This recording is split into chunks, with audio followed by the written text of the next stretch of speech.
places where Yeshua actually spoke in the Gospels.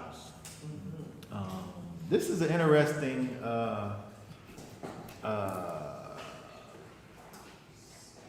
situation when we look at the Gospels, especially where we find ourselves, because you might say, I don't know if you know this or not, but the way that I put these groupings together of these chronological instances of Messiah actually comes from a book which is actually the Harmony of the Gospels.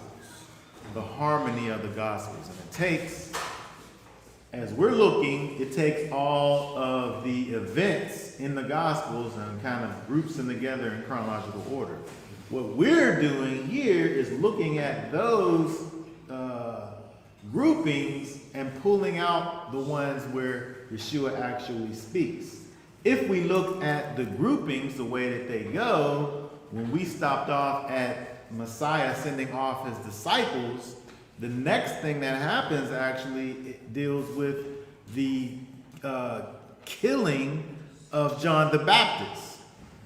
But in those groups of scriptures, Yeshua doesn't speak. And so, if you were following along, I don't know how you were following along because I don't know if I said that I was using the Harmony of the Gospels. But if you did figure it out, you would say, why did he skip this section here? Because there's something in between. Because what we're currently doing is actually looking at the places where Yeshua actually speaks. And in those groups of scriptures, Yeshua don't speak. All right, so, Right, but so he didn't say anything when they came home. It was like John the Baptist was beheaded. okay, now, but you're talking about what happens after, which is where we are. But in the place that describes what happened in those groups of verses, there's no instance of Yeshua talking. So what we're going to do is, I want to probably just read,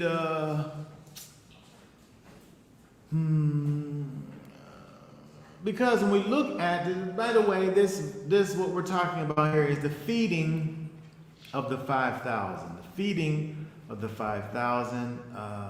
The verses are in Matthew 14, 13 through 21, Mark chapter 6, 30 through 44, Luke chapter 9, 10 through 17, and John usually is not involved in a lot of the tellings that go on with the other gospels. He has this other agenda, but this is one of the places where John also speaks about this situation in John chapter 6, 1 through 13. What we're going to do is I think we're going to read all the way through Matthew's version. We'll read all the way through Matthew's version, and then we'll just kind of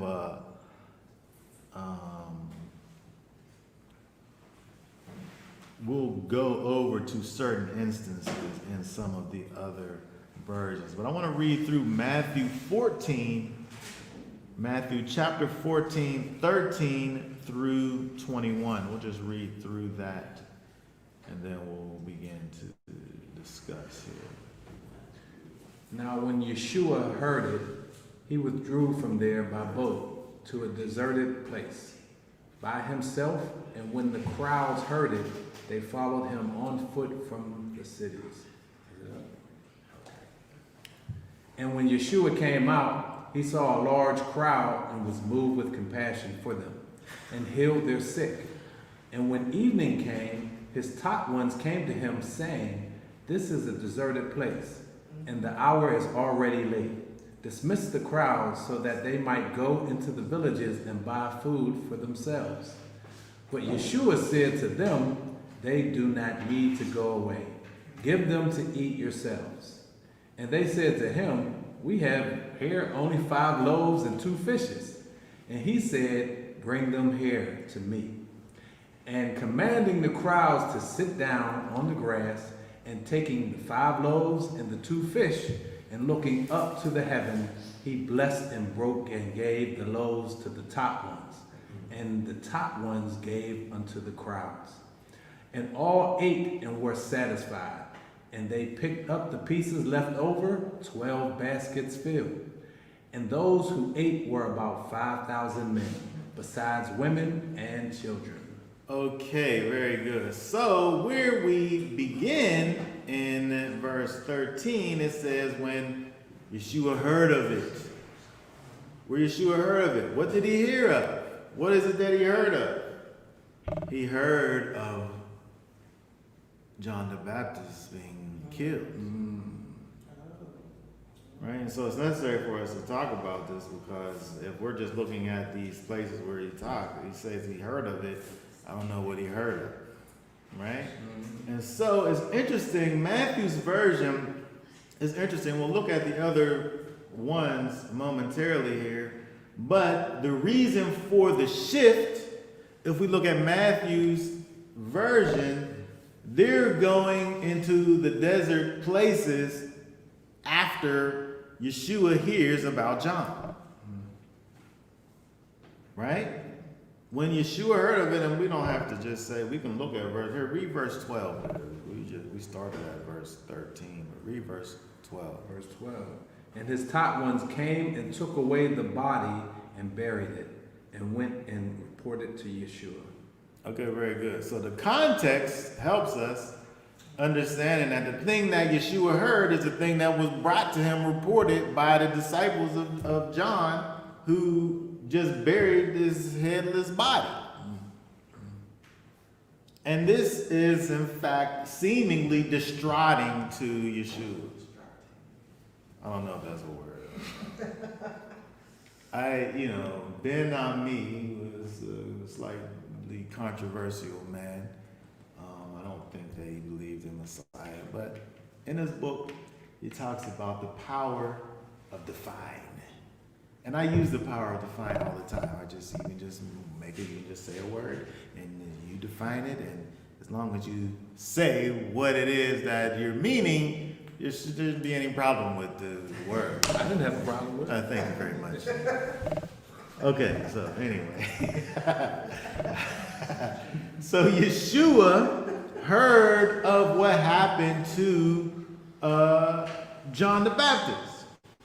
This is his cousin, right? It's his literal people. Yeah. And because of that, he departs thence by ship to a desert place. Now, let's drop down to, let's go to Mark chapter 30. We're talking about why Yeshua wants to even go to a desert place. Let's go to Mark chapter 6 and verse 30. Mark chapter 6 and verse 30, and just read 30 and 31 there.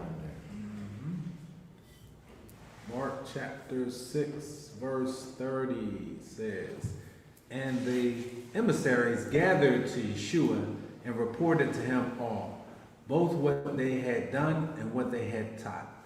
And he said to them, Come aside by yourselves to a lonely place and rest a little. For there were many coming and going, and they did not even have time to eat. Okay, very good. Now, if we look at what's happening over in Mark, they go to a desert place, but it seems like it's for the disciples and their weariness from all the things that they were doing. Right? They gathered themselves together. They came to Yeshua. If we remember from Matthew, it says the disciples told Yeshua about the news, but it's not talking about Yeshua's disciples, it's John's disciples. Right? So they're the disciples. So over here, the things that they're telling Messiah about is what they done. Yeah. And if we remember from before, this is after he sent them out to heal and to preach. So they're coming back with all their amazing stories of all the miracles that they probably performed and whatever things that and remember, they're going out in twos, so there's 6 different stories to be heard of. And then because of what Yeshua hears, he says, let us depart to a desert place and rest for a while. It got the same words that Yeshua said in Matthew, but the reason is different. The same thing is true when you look at Luke. And the same thing is true when you look at John. And so it's interesting that we have this difference. I'm saying that when you think about these differences that we see, both of these things can be true simultaneously. Right? Yeshua hears this thing about his cousin. It's a terrible thing. If we think about what else is happening in the context, people are comparing Yeshua to John the Baptist and saying that he's the resurrected John the Baptist, and they killed him. They killed John the Baptist because of the influence that he had. Well, you know, that's why he was captured, and then they killed him for other reasons. But there's now this pressure, people looking at Yeshua, his cousin is beheaded, and then also his disciples are coming back all at the same time. Wait, it's interesting because John the Baptist was killed for what we just talked about in Leviticus. Yes, you know, John the Baptist, he has a message. Repentance. Turn from sin. Repent. He's out crying in the wilderness. He's counterculture, John the Baptist is. And he's rising in popularity, and the powers that be said, we can't have this guy sitting up here doing all this. We're going to put him in jail. And then the crazy people that had him, you know, they decided that they want to use his head as like a trophy, and they do that. That's just showing how crazy it is. Those people was out of their ever-loving minds. It was the daughter or whatever who wanted it, but for the tetrarch guy to approve such a thing is equally as crazy as the daughter who wanted it in the first place. Because he loved her dance. Yes, in a way that he shouldn't have. Right. It's just so many wrongs with all of it. But the point is that now there's pressure. So you have the fact that his cousin's dead at a reason that could potentially put more pressure on him. The disciples coming back, people also coming, because if we look at if we go back to Matthew, which is interesting because it causes for us to, actually the first verse we're looking at, verse 13, Yeshua heard of it, that was John, but when the people heard thereof, what's that talking about? When the people heard thereof of also of John? Or when the people heard thereof that Yeshua was in town? Or that the disciples who also were doing is, what is this in Matthew 14:13, when the people had heard thereof, what did they hear thereof? What is it that the people heard that caused them to go up and follow on foot out of the cities Yeshua where he was going? What did they hear? Question mark.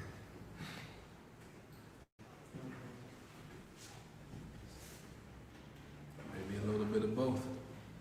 I think it could be both. I think again it could be both. It could be the fact that they heard that Yeshua's back. They heard that John the Baptist has died, that he was killed. You know, by the way, I hate when people are killed and people say that they like passed away, like it was like it was normal. Right. It wasn't normal. And then I said that he had died. He was killed. He was murdered. And so they heard it could potentially be either one of these things. And so now they're following Yeshua, who he's starting to now have these issues where his process can be kind of escalated by the things that are going on. It seems as if, like, you could look at what Yeshua is doing and say that he's fearful of things because that's why he's always running. Well, I think somebody could say that, but I don't think that that's what the situation is at all. I think that Yeshua understanding what his goal is, he has a goal. And so he has to be able to meet certain milestones, that's a good word. Checkpoints, like if you're playing video games, you hit the checkpoint. Once you hit that checkpoint, if you die, you'll start back at the checkpoint. They have these video game references for the little kids. And so he has these milestones that he has to meet, and he can't have these people come and kind of escalate these things beyond, the way that things are supposed to be. So it's not a fear thing, it's just a wisdom thing. That's what it is. And so he decides that all this stuff is happening all at once. Let's go and rest. Let's go and rest because, when we think about the body, the physical body is not, it needs to recuperate. There's limits. There's physical limits. The body has to recuperate. When you think about all of the things that Yeshua has done now, the disciples have experienced these things from a physical standpoint. They've had some adventures at this point. We don't know how long they were gone, but they were long enough to go out and do things and to come back. And for Yeshua to say to them that it's necessary for you to rest your bodies. Let's go over and look at Matthew 26 and 41. Because he's helping us, Yeshua is helping us to understand something that he says later, but we're able to see this in action. If we look at Matthew 26 and 41, just read what that says. Matthew 26:41. Watch and pray, lest you enter into trial. The spirit indeed is eager, but the flesh is weak. The spirit is eager. The spirit is willing, but the flesh is weak. This is interesting saying. The flesh is weak. It's interesting to think about the flesh as being weak because in this instance, the weak flesh, in the way that it relates to the spirit that's willing, the flesh is strong, actually. It's weak in that it's weak from a spiritual perspective. The flesh is spiritually weak, but it's physically strong. And so it's initiating desires within you, and the spirit inside of you is saying, don't do that, don't do that, don't go there, don't taste that, don't touch that, don't listen to that, don't do that. Your spirit is saying, but the flesh is like, I want to do it. The flesh is like, yeah, I want to. I want to do it. And so it's weak only in that it's not spiritually strong. And so within your spirit, you're ready, willing, and able to do what the spirit is calling for you to do, but your body isn't. It's spiritually weak, but it's physically strong. We don't got to do that. Yeshua hears, you guys just stay up with me. Just stay with me. Pray with me. And the body's like, nah, I got to go to sleep. Tell them about how that is, how it be like your body just be like, I'm done. Go ahead. Can I give them an example? Go ahead. Man, I can work 10 hours straight, swinging the sledgehammer, Yeah. running the jackhammer. I could do that all day. You start battling people with the gospel, you start giving the gospel out, man, people will suck you dry. Yeah. You will be drained for all your energy, and you need to recoup. Yeah. Yes, right. Because the spirit is willing, but the flesh is weak spiritually. And so Yeshua understood that. Of course he understood it. He's the one that said it. That's why he's saying to these people, his disciples, we got to go into a desert place where nobody can follow us. And we need to recuperate. We need to rejuvenate. Because we're sitting out here doing all of this giving, doing all this working for the Most High. And we have to be able to keep on going. So let's go over here. But the flesh is weak. Let's look at Romans chapter 7. Romans chapter 7, we're talking about the fact that the flesh is weak. The spirit is willing, but the flesh is weak. Romans chapter 7, let's read 22, verse 22 through 25. Romans chapter 7, verse 22. For I delight in the Torah of Elohim, according to the inward man. But I see another Torah in my members, battling against the Torah of my mind, and bringing me into captivity to the Torah of sin which is in my members. Wretched man that I am, who shall deliver me from this body of death? Thanks to Elohim through Yeshua Messiah our Master. So then, with my mind, I myself truly serve the Torah of Elohim, but with the flesh, the Torah of sin. There is a battle, there is a fight that's going on inside of you, your spirit that is willing wants for you to move in a particular direction, but your flesh wants you to move in another direction. And so when we receive that Ruach HaKodesh, when we receive the Spirit of the Most High dwelling on the inside of us, it empowers us internally to have a particular desire, a particular propensity to move in a particular way, but our body is still the same. Your body is still the same. It still has its physical lusts and desires that you have to bring under subjection. Which also brings us back to Leviticus, where he tells them, you're coming out of Mizraim, don't do those things. You got to start all over from scratch. And me and you being in construction, we tear things down to the bare everything out.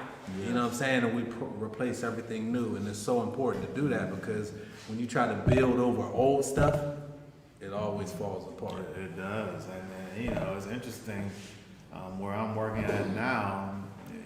This place I'm working at,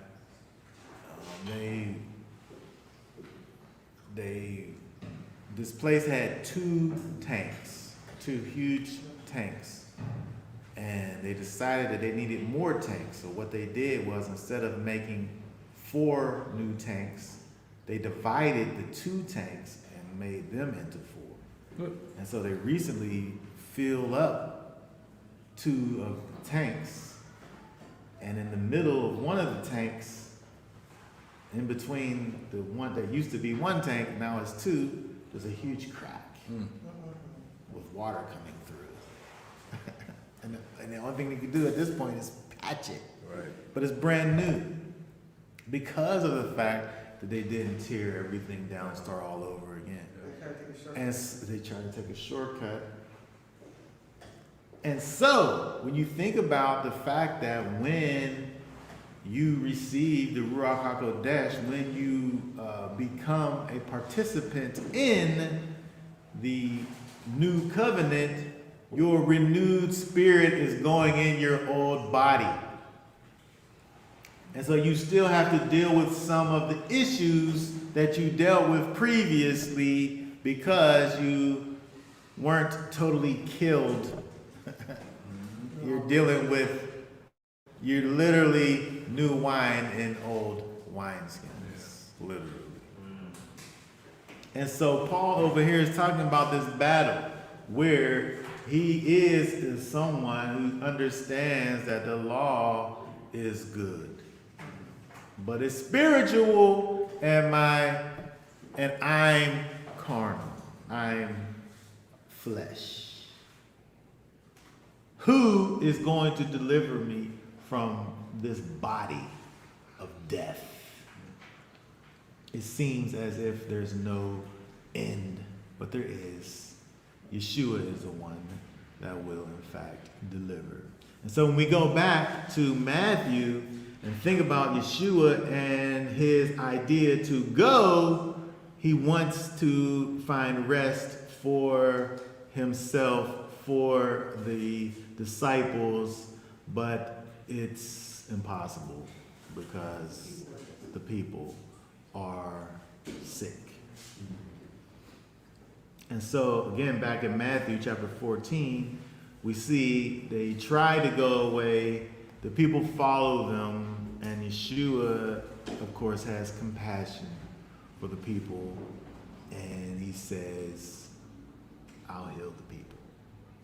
I'll keep on working, even though I'm tired, even though I just got some really bad news, even though my disciples are drained and they need to be renewed. There's still people that need, and so, it's interesting when we think about kingdom work. The kingdom work got to be done. The kingdom work don't stop just because you're tired. The kingdom work don't stop just because you just got finished doing the kingdom work. The kingdom work don't work on a clock, like how when you go to work. When you punch out, if these people call me on Shabbat talking about this or that happened, first of all, I'm not answering the phone. But second of all, in the event that I was to answer the phone, I'd be like, man, that's messed up. I'll see you on Monday. Because I don't got nothing to do with that stuff right now. Because we dealing with kingdom work. That job over there, there's a beginning and there's an end to it. But this work over here, it just keep on going. And so Yeshua's like, yeah, we're on our way to the chill spot. Y'all people somehow found us and you following us, but it's cool because that's what I'm here for anyway. Let me deal with you. And so it's interesting. There's an interesting thing that we see over here when we look at 16. I want to talk about the words that Yeshua speaks and try to look at some things that are not necessarily spoken that we may be able to derive from the text here. So let's read again Matthew 14, 16 through 18. Matthew 14, 16. But Yeshua said to them, they do not need to go away. Give them to eat yourselves. And they said to him, we have only 5 loaves and 2 fishes. And he said, bring them here to me. Okay, very good. So they're there. They're there all night. Things are going on. These people got to be hungry. We might as well send these people away so that they can get something to eat. You're like, nah, they don't got to go nowhere. They can just chill with us and eat with us. What we got to eat? Verse 17, he said, we have here but 5 loaves and 2 fishes. I want to go over to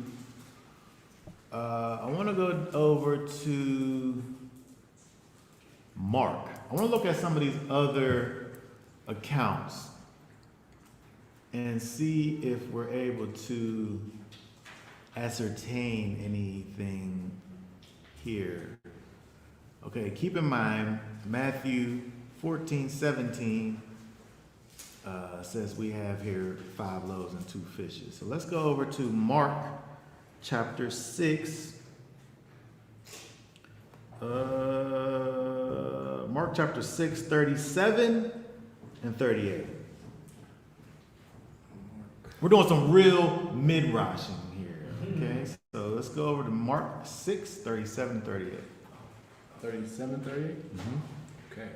Mark chapter 6, 37 and 38.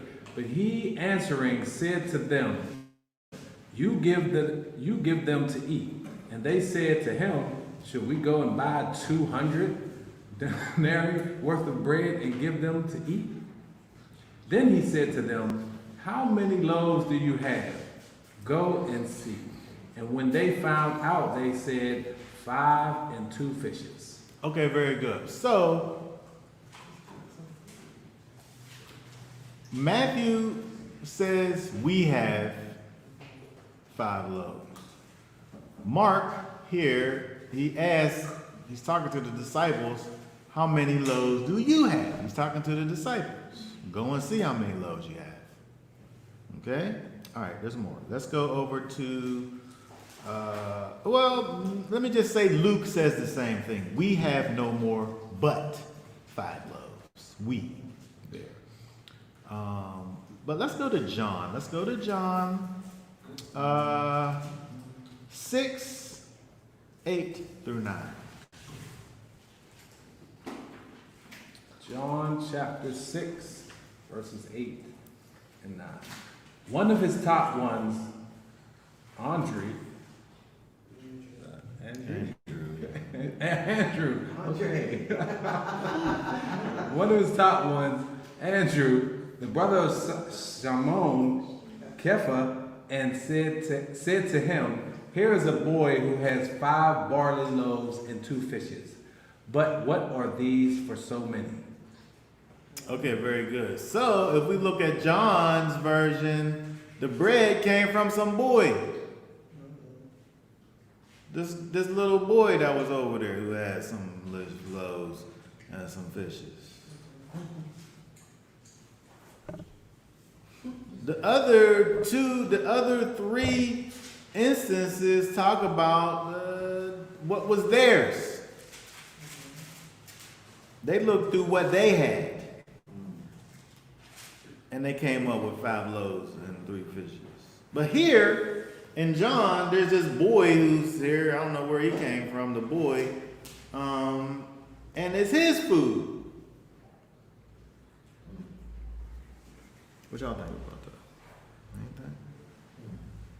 Mama made us for lunch. That's what everyone talks about. You know, Yeshua, he performs this miracle from some boy's lunch. Some random boy. Some boy that comes along and he just brings his lunch. And they say, we could use that. Let's feed the people with it, with your lunch. There's many sermons that have been preached about this young lad who has some food that Yeshua uses and changes it into food enough to feed 5,000. I don't know. It seems to me, I'm just saying, it seems to me that we hear about the 12 disciples. because they were in fact the 12 disciples. But there was other people with Yeshua that they don't talk about. They talk about the 12 disciples, and those are the ones who was in the inner circle. But there's other people around. That's part of them. Because even though we have these slightly different things, we can't look at these other instances and then discount the other ones. Because the other three said, we got this. We have this. So it's really possible that this lad was part of the group.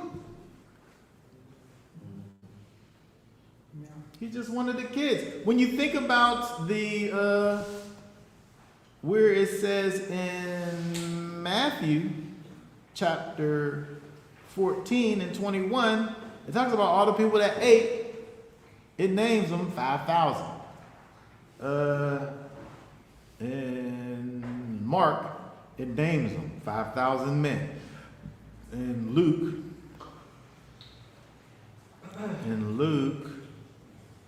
it's just a multitude. Do we even say 5,000 in Luke? I don't think so. John,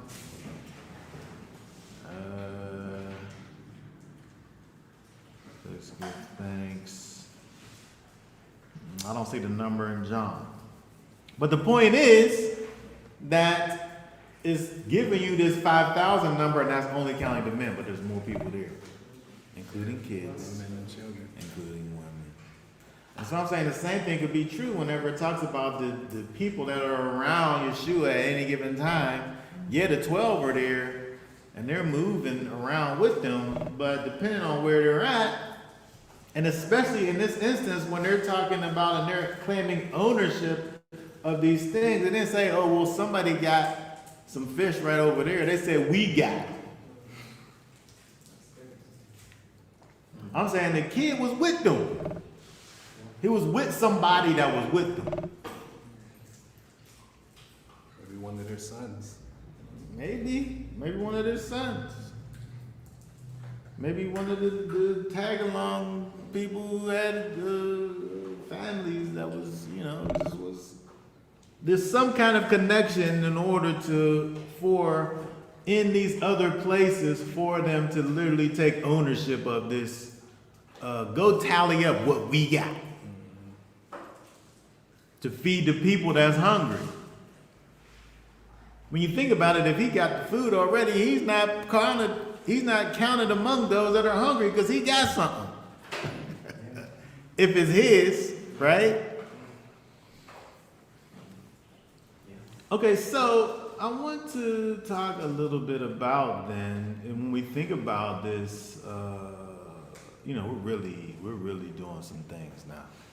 Because when you think about this, it's five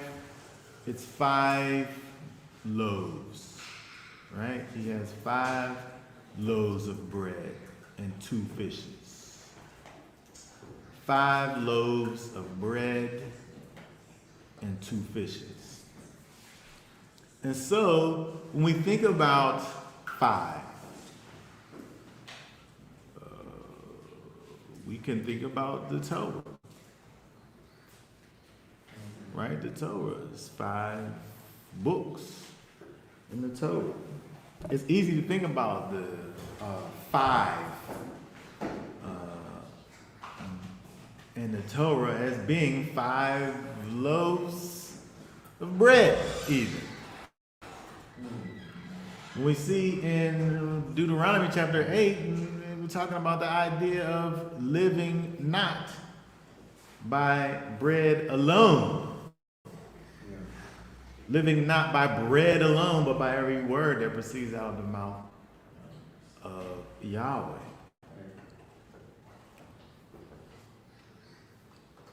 Where bread is spoken of as something that's able to sustain, really, it could really sustain by itself just only bread.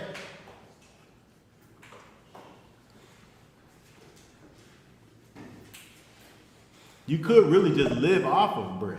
probably wouldn't be that exciting. Well, when you think about it, they lived off of the bread from heaven.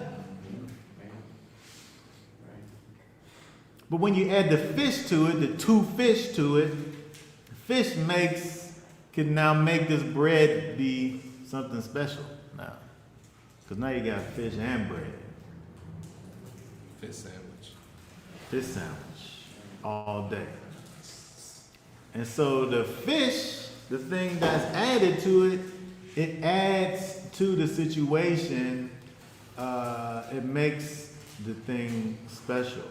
Right? So when we think about the 5 loaves, 5 books of the law, the Torah.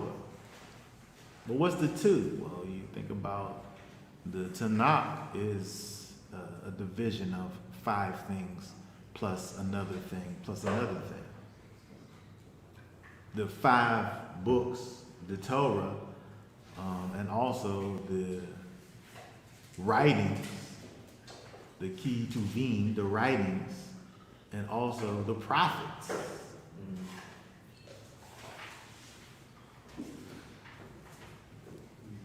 Now you can really live by the Torah. I'm saying the people, when you think about the people in Yeshua's time anyway, those people, they only had the Torah and the writings and the prophets. They really only had 5 loaves, the law, plus 2 fishes, the things that was added and kind of make it special, kind of add some seasonings, the prophets and the writings. You can't have only the fishes now. You can't just have the 2 things. You can't just have the writings and the prophets without the Torah. The Torah is the foundation. It's the beginning of the things, and the only thing that makes the prophets or the writings be something that could be relevant or even understood is the 5 books of Moses. And so when we think about this as a kind of an idea that they have this issue, they have all of these people here that are hungry, and the quote unquote only thing that they have is this 5 books. These 5 loaves and these 2 fishes. The only thing that they have. Yeshua looks at this only thing that they have, and he's able to deal with it. He jumps right into action. He says, bring me the things. He blesses what he has, and he just says, divvy it up. Now, it's one thing if he sat there and causes it to be, if we see kind of some open expression of him actually causing what he has to multiply. Like he waved his hands over the food and it became to be more. But he took what he had, he divvied it up, and he fed all of the people with the thing that he divided up. So he took what they had, the 5 loaves and the 2 fishes. What they had, I think it's important to think about the fact that they had possession of the food. That point, I made that point on purpose. They started out with possession of the 5 loaves and the 2 fishes. But what they were unable or didn't think was possible to be done with the 5 loaves and the 2 fishes that they had, Yeshua looked at and said, this is enough. And he divided it. And they all ate. And it was leftovers. Now the thing that's interesting is when we think about, now we can't not think about the lad, the boy, right? Who's not of age. He's a boy. He's a lad. He's just this little He's not even counted. He's just this youth. He's just the future generations. He's just the potential. Now, this potential held in his hands all that he needed, all that Yeshua needed, in order to feed all of the people. But he wasn't able to realize it. He didn't understand. But Yeshua saw that same thing that he had, that potential that he had, and he just said, "Here, give me it. I'll bless it," and divvy it up. And the people went and ate.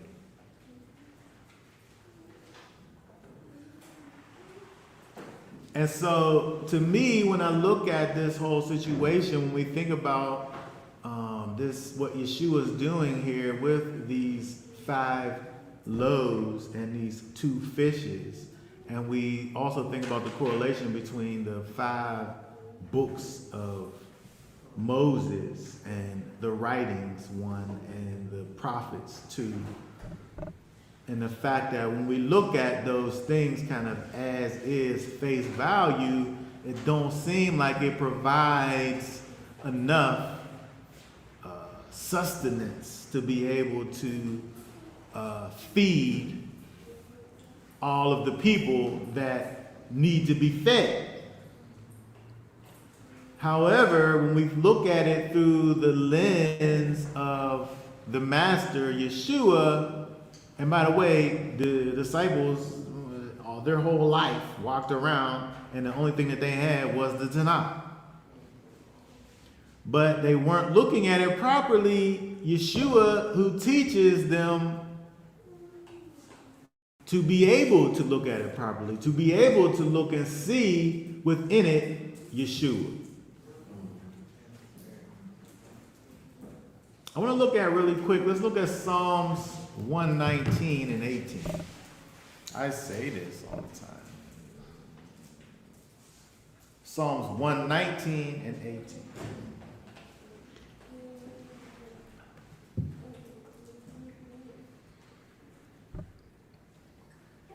And 18. Psalms 119 and verse 18. What's that say? Open my eyes that I might see wonders from your Torah. Oh, very good. So, David here is talking about the idea of seeing wondrous things within the Torah. Wondrous things within this law, this Torah. That people want to look at and say, oh, that stuff is dead, that stuff is over, it's laborious. Yes, it's a burden. It's a curse. But that's kind of like what the disciples was doing when they looked at what they had, the 5 loaves and the 2 fishes, and was like, what are we supposed to do with this? All we got is 5 loaves and 2 fishes. How are you supposed to feed all of these people? All we got is these 5 things plus this other thing and this other thing. How are we supposed to feed all of these people? All we got is the Torah and the writings and plus the prophets. How's we supposed to feed all of the people that need to be fed? The answer is being able to look inside of that thing and see wondrous things. Yeshua. When you add Messiah to anything, well, I don't want to say anything. When you look at something through the lens of Messiah, something that is meant to be looked at through the lens of Messiah, you find wondrous things. I just want to say you're not going to look at a pig and see wondrous things within a pig. Although, the rabbis do talk about the fact that in the kingdom, pigs become clean.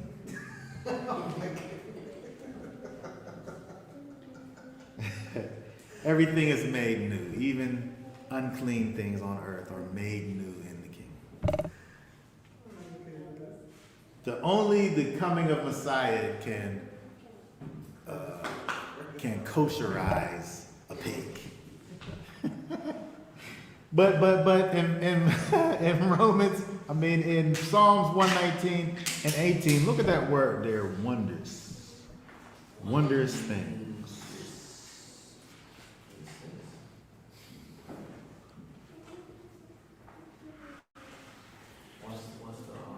It's 6381. You see it there? That word is pala. Pala.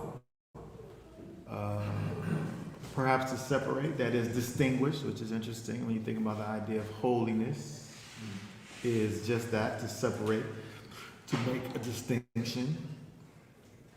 It's interesting, all these words that are associated with this word pala, hidden, things too high, miracles performed. Go to the word study.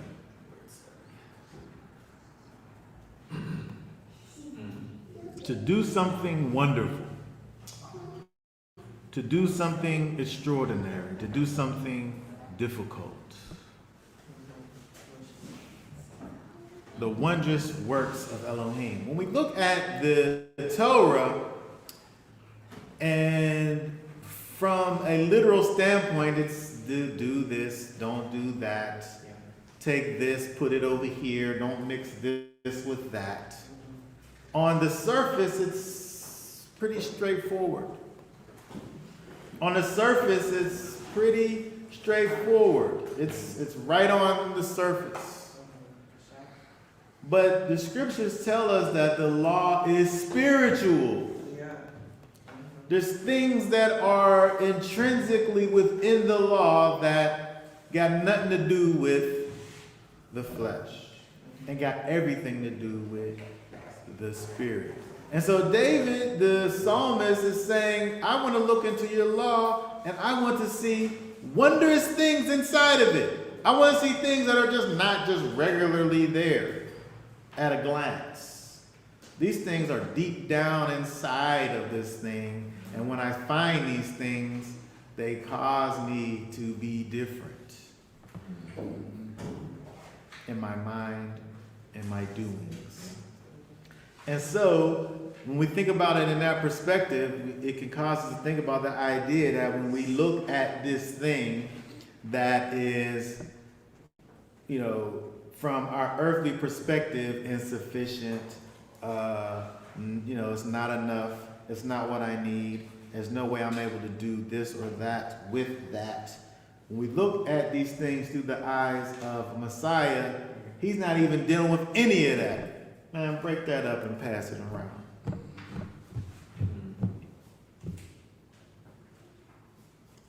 He's causing wonderful things to be done from what seemingly is impossible. And that's exactly what we saw him do over here with this miracle that he performs with this. He don't do anything but take what they have and begin to divide it up. And so it caused me to really just think about the fact that, and by the way, by the time they're done, there's so much left over, they can't even hold it all. 12 baskets are remaining from the fragments that are filled up. 12 baskets remain. They got way more than what they started with. And so when we think about, and the people are working again, the disciples and Yeshua, they never rested yet.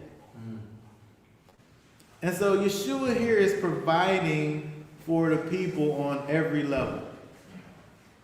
He's causing for the disciples to have a strength that they didn't even know that they had.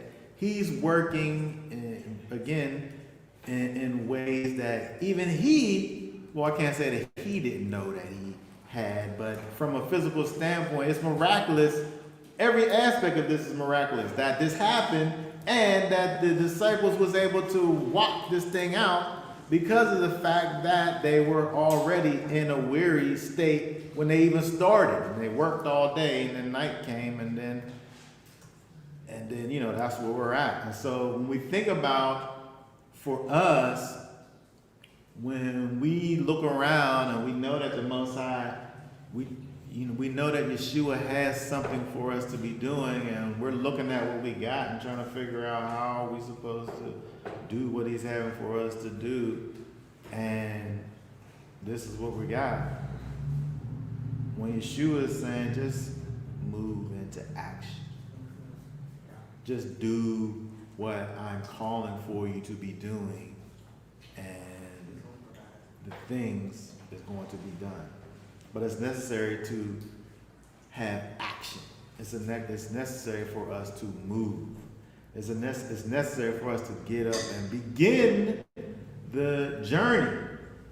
It's necessary for us to get up and begin the task. And when we've completed the task, we'll be able to look around and say, man, this is amazing. Look at what I started off with and look at where I'm at right now.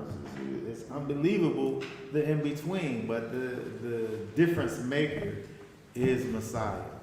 And so at the bottom of all of this, this was a faith situation for the disciples as they're sitting there divvying up this thing that Messiah is breaking. For them even just to move in the way that He's calling for them to move is a faith thing. Because they knew from the beginning what they were starting off with and what they had and how many people was there and the gravity of the situation in terms of having all of these hungry people here. But the fact that they was able to just move in faith, trust in the Master, following His leading, we're able to see that they was able to be successful in their pursuits, which should help for each one of us in the things that we're doing to be able to not necessarily look at the things that we're able to actually see right in front of us, but following in what the Master is having for us to be doing and trusting that He's going to be able to take us from the beginning to the end. All right, so does anybody have any thoughts, questions, or comments about any of that? Go I ahead. just thought about one of the disciples was like, that's crazy, we're not doing that. All right. Who knows what happened? Maybe they want to get fit. I mean, it's just, I think that sometimes people, they block their own blessing because of disbelief or unbelief, Yeah. So if he says to do something, then you gotta do it even if it doesn't look like. I think at this point with the disciples, they're at a point where they're whatever it is the Master says, they're doing it. Because not only did they see Him move in action, but they've actually been had the Spirit bestowed upon them, and they're going out doing the same things. At this point, there ain't nothing that they're beyond disbelief at this point for them. These guys, they've seen everything at this point. There ain't nothing this man can't do. If he say do it, they're doing it. And so I think that that's part of the reason why we even have Messiah dealing with these people in this way. Because if there was any doubt in their minds before they were sent out, after they went out and was able to go and do all the things that they did, at this point, these guys, they're at the point of no return. Well, most of them are. Right. Except for one. I think that, Most High is consistent as far as we have everything we need, right? You ain't gotta go do nothing extra. He said how many loaves of fish we have. Don't send them no more. He asked Moses, what you got in your hand? Use that. When the prophet, when there was a famine, And then he asked the lady what you had. She had a little bit of oil, and they made it last. And what else was it? She had oil and something I else. can't remember. Yeah, so it was like, you know, what you have, you can use that for the kingdom purposes. Yeah. You know? Yeah, and it works, and it ends up being more than what you thought it was going to be. Right. And you know, at the end of the day, you know, we just have to be able to trust in the Most High and trust in His will and walk in faith. And when we do that, you know, He makes things happen. Okay. All right. So that being said, we will be done for now. Y'all willing, we'll be back on next Shabbat to continue with a look at both the Torah portion and the words of the Master. But until then, we'll say Shabbat Shalom.